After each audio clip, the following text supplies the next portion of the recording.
Warning, the sunset illusions performed on this program were designed and tested by Chris Angel, a highly trained professional. These demonstrations are extremely dangerous and should not be attempted by anyone, anywhere, at any time. Hey, this is Chris Angel here at the Magic Castle. For the next half hour, we're going to take a look back at the best of Mindfreak. We're going to relive the craziest, most insane moments that you guys talked about. Plus, we're going to show you never-before-seen footage from 2 episodes that were deemed to be too edgy by the network. So kick back, relax. This is the best of Mindfreak.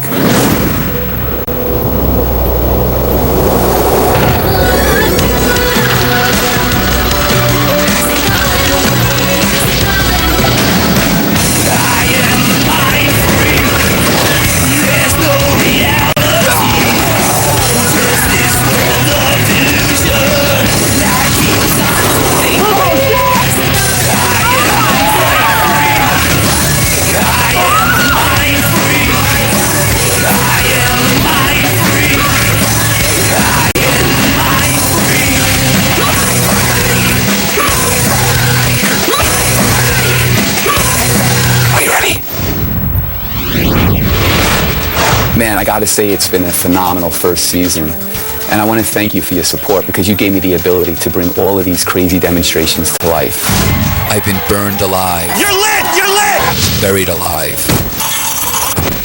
Suspended from a helicopter by 4 flesh hooks. Blown up. Struck by 3 million volts of electricity. Turn it off! Run over. I walked down a building.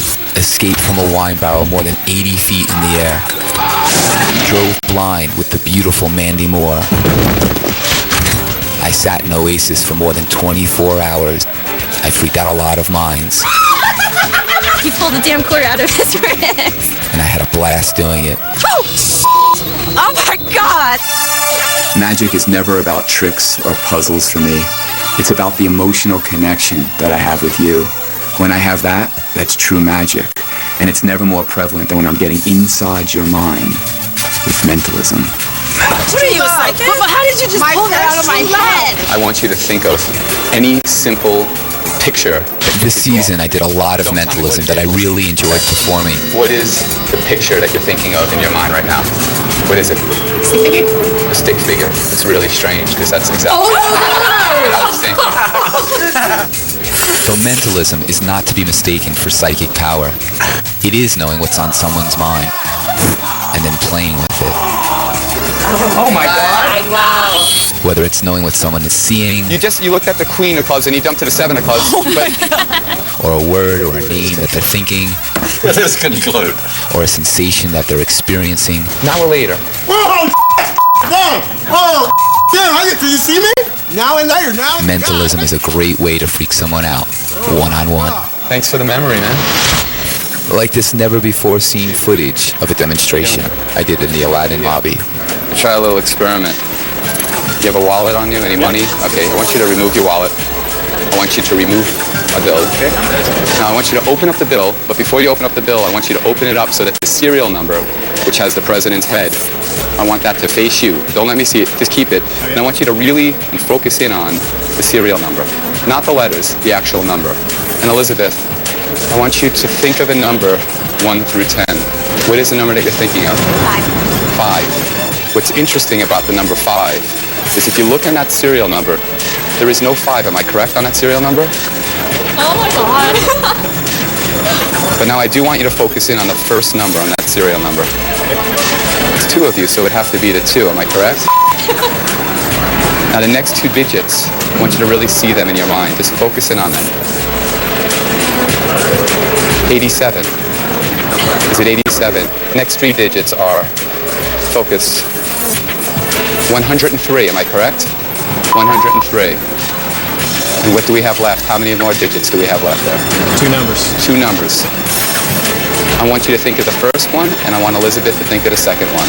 Just really get them in your mind. You're thinking of a 0, and you're thinking of a 9, am I correct? Have we ever met before? Nope. Is that your bill? Yep. Did it come from your wallet? Yep. Thank you very much. Pleasure to meet you. Dude.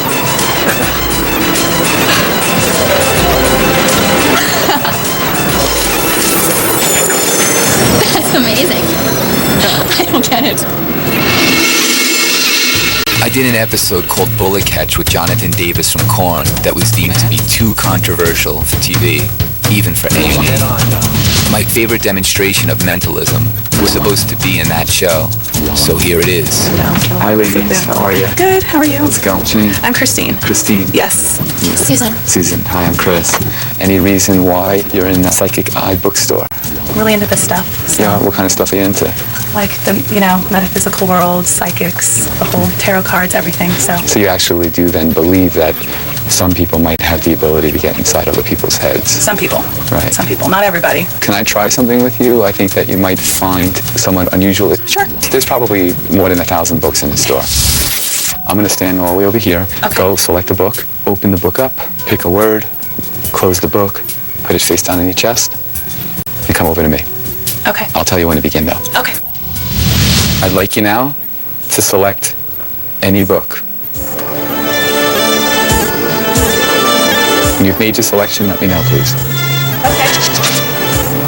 I'd like you to open the book up and select one word. Close the book, place it face down on your chest, and come towards me.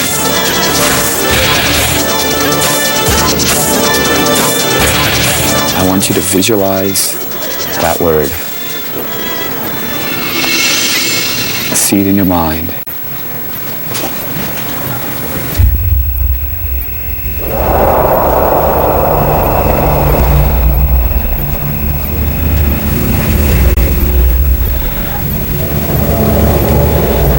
Look at me. Do you feel an energy? Yep. Powerful. Oh my God. That's really scary. That was so good. That was Let's do it again. Let's do it again. He turned around, had me pick a book. There was no other cameras or anybody watching. I came back with the book, and this man over here read my mind. I felt some kind of energy here. It was like a vibration or something. I've never felt it before. It was intense. I've never in my life had anything like this happen. Not even remotely close. Enter my mind. Enter my mind. Coming up. I tap into the mind, body, and spirit. Next. Are you ready? Mindfreak. What's your name, bro? Being that the show is only 30 Mike, minutes how are you? long, Chris. I have to be honest with you, it's a bit frustrating because a lot of the demonstrations that I do, we have to edit down to fit into the time frame of the show. Until now. Now you're going to see a demonstration, uncut in one continuous shot. But what you see is what you get. I remind you, I use no trick photography. All right, check it out. What I want you to do is you're going to pick up the pail. You're going to place it over my head. When I'm under there, I will speak to you and give you directions from here. But basically what I want you to do is to place the pail over me. Keep your palms on the pail. Keep pressing the pail to the ground until I tell you to flip it over, okay? When I tell you to flip it over, boom, you flip it over. All right? All right, John, I don't want you to think anybody thinks that you're part of it. So you hold the walkie-talkie, whatever it is. All right, cool. So, place it right over me. Place it over me. And let's do this very slowly. So everybody just hold it right there for a second, guys. I hope you have a new clean bag in here. All right, check it out. 1 second, 1 second. Let me get, all right, good. Now what I want you to do is to come down very, very slowly for me. Keep on coming down. Keep on coming down. Keep on coming down. Now place your hands on top of the pail. Keep pushing down. Keep pushing down. On the count of 3, I want you to flip the pail over. 1, 2, 3, now!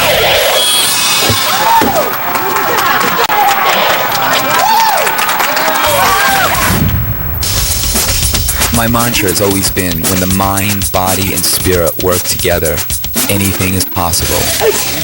It's another way of saying, mind over matter. It's what I use to push the boundaries of reality in a physical world. Like lifting up a car.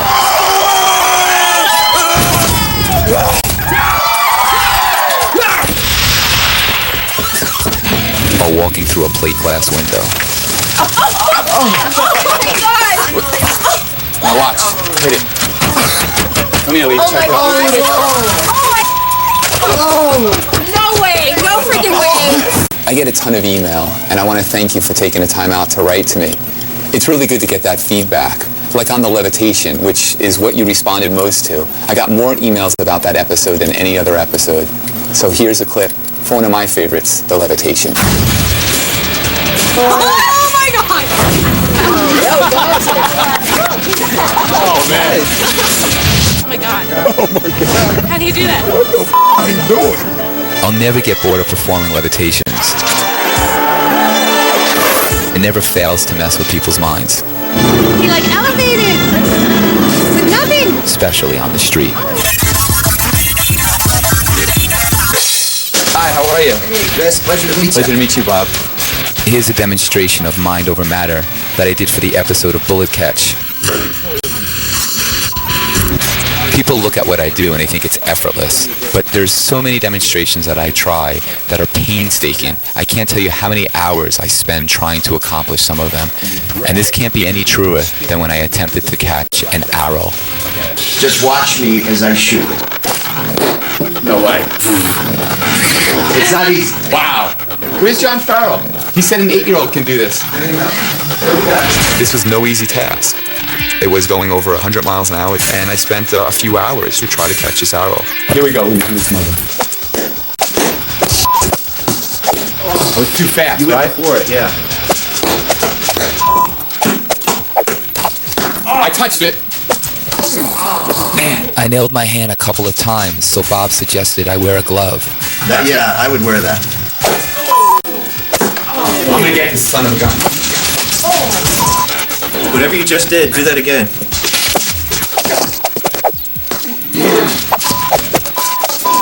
I think it was probably one of the most difficult things that I ever attempted. What the hell did I get myself into, bro?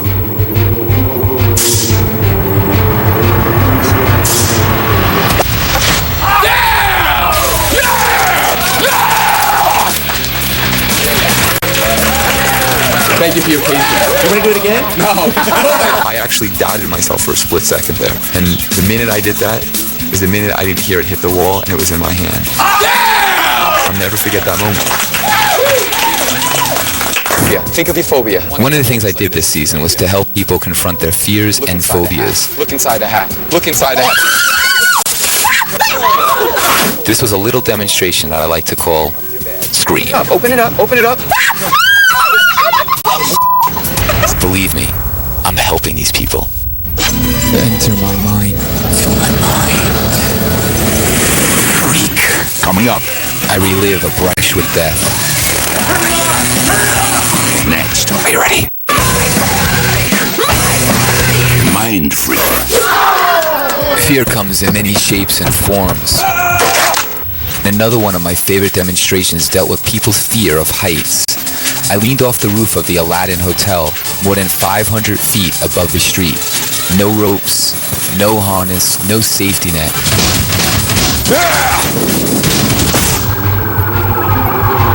Just so you know, somebody called the fire department on Chris Angel. They thought he was a jumper. We're in a mess. That demonstration definitely had a few people worried. I believe that pain is just a state of mind.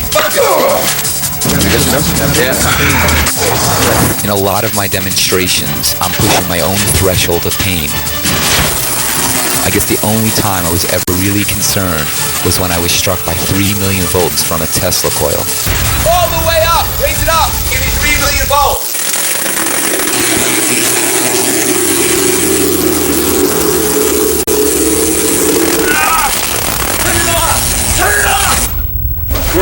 Everybody stay back. Chris, is it clear? By far, this was the sickest moment of Mindfreak this season because I ended up in an emergency room in Baraboo, Wisconsin. Because I love putting my body in precarious situations, I tend to make a lot of people a little squeamish. Here's a demonstration you haven't seen.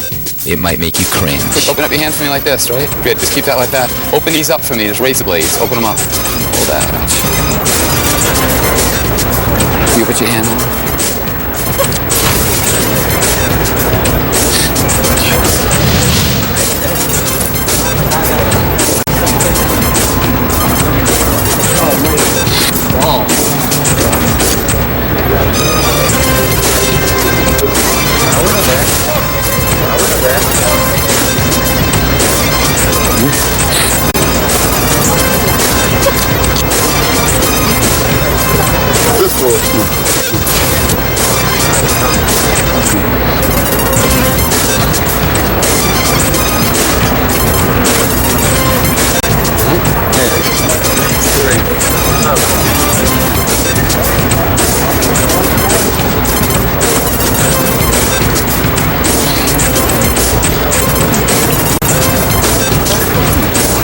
It's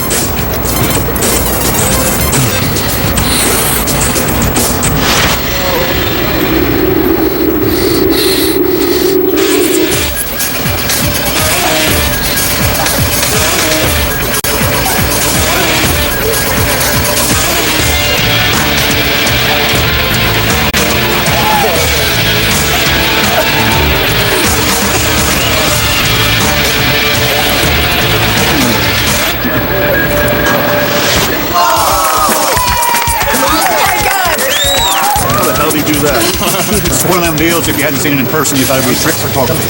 It's crazy. Dude, I thought I was in the faint. That was not stupid. Chris Angel is awesome. Many people ask me to pick my favorite demonstration. I gotta be honest with you, I can't.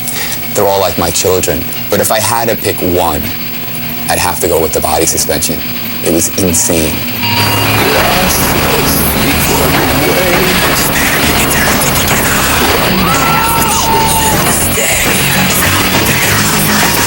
It was truly a demonstration of mind, body, and spirit.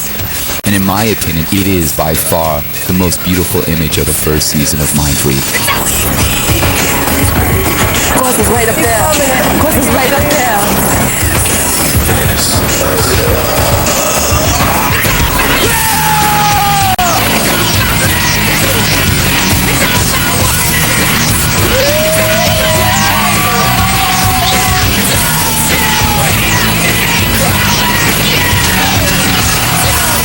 Words can't describe what it felt like. I mean, to be suspended only by your flesh 1,000 feet above the earth. I'll never forget it.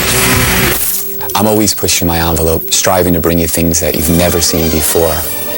And I think we've accomplished that in the first season. But I can honestly say, you ain't seen nothing yet.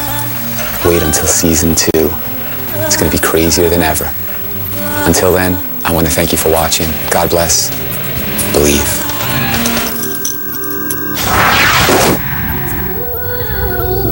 Mindfreak!